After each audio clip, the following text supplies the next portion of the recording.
ওকে, আমি এখন মোচা এবং চিংড়ি মাছ দিয়ে আমি একটা বানাবো, পাতুরি বানাবো। আমি সরঞ্জাম করে নিয়েছি। এই মোচাতে সব কিছুই দেওয়া আছে, যা যা দেওয়া দরকার ছিল সব কিছুই। জিরা দিয়েছি, লবণ দিয়েছি, হলুদ দিয়েছি, সব রকমই যা যা দরকার এর মধ্যে তা দেওয়া আছে। দিয়ে এটা ম্যারিনেট করে 10 মিনিট ছিল। এবার আমি বানাবো। এইভাবে নিলাম, এরপরে আমি দড়ি দিয়ে এটাকে সুতোটা দিয়ে আমি বাঁধবো। ওকে, আলটিমেট বাঁধাও হয়ে গেছে। এটা আমি বানাবো। একটু তেল গরম করতে দিয়েছি আমি।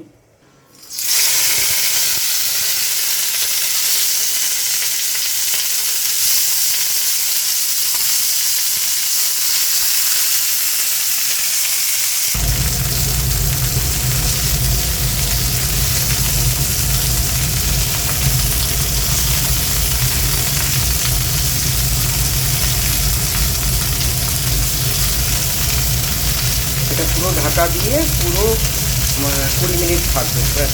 ওকে, হয়ে যাবে। ওকে, এটা